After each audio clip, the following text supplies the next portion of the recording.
பஞ்சபூத ஸ்தலங்களை பற்றி காண்போமா? பஞ்சபூத ஸ்தலங்கள் என்பவை இயற்கையின் 5 கூறுகளான நிலம், நீர், நெருப்பு, காற்று, ஆகாயம் ஆகியவற்றை குறிக்கும் 5 முக்கிய சிவஸ்தலங்களாகும்.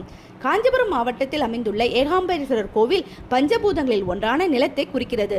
எப்படியும் இந்த கோவில் 1300 ஆண்டுகளுக்கு மேற்பட்ட பழமையுடையது. மேலும் அப்பர், சுந்தரர், திருநாவுக்கரசர், ஞானசம்பந்தர் ஆகிய 4வராலும் பாடல் பெற்ற ஸ்தலம். இந்த கோவிலின் முக்கிய கடவுளான சிவன் ஏகாம்பரேஸ்வரர் என்ற பெயரிலும் அம்பிகை காமாட்சியம்மன் என்ற பெயரிலும் அழைக்கப்படுகிறார்கள். ஒருமுறை பார்வதி திருக்கைலாயத்தில் சிவபெருமானின் கண்களை விளையாட்டாக மூடியதால் உலகம் இருளில் மூழ்கியது. இந்த தவறால் பார்வதியை பூலோகத்திற்கு சென்று தன்னை நோக்கி தவம் இருக்க சொன்னார் சிவபெருமான். பார்வதியும் அவ்வாறே காஞ்சிபுரத்தில் கம்பா நதி கரையில் ஒரு மாமரத்தின் அடியில் மணல் லிங்கம் செய்து பூஜித்தார்.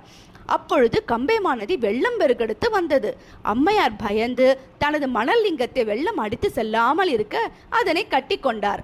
அம்பாள் கட்டி அணைத்ததற்கான தடம் இன்னும் இந்த லிங்கத்தில் உள்ளது. இங்கு உள்ள சிவபெருமான பிருத்வி, அதாவது மணல் லிங்கம் என்று அழைப்பர். அதனால் இந்த சிவபெருமானுக்கு அபிஷேகங்கள் கிடையாது. இவருக்கு புனுகு மற்றும் வாசனை பொருட்களை பூசி வெள்ளி கவசம் சாத்தி வழிபடுகின்றனர்.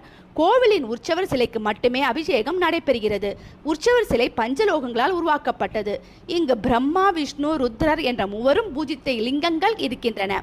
அவைகள் முறையே வெள்ளை கம்பம், கள்ளக்கம்பம், நல்ல கம்பம் என்னும் பெயர்கள் விளங்குகின்றன. கோவிலின் உள்பிரகாரத்தில் சகஸ்ரலிங்கம் ஒன்று உள்ளது. அதன் மீது 1008 சிவலிங்கங்கள் செதுக்கப்பட்டுள்ளன. இத்தல விநாயகர் விகட சக்கர விநாயகர் என்றும் முருகன் மாவடி கந்தர் என்றும் அருள் பாலிக்கின்றனர்.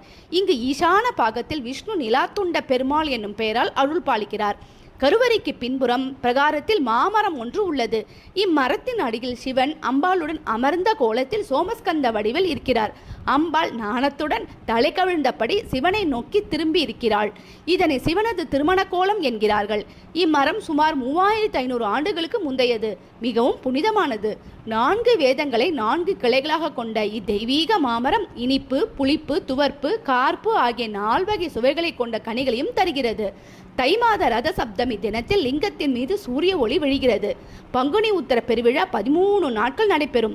ஆணி திருமஞ்சனம், ஆடி கிருத்திகை, ஆவணி மூலம், நவராத்திரி, சித்ரா பௌர்ணமி, வைகாசி விசாகம் போன்ற விழாக்களும் இங்கு நடைபெறுகின்றன.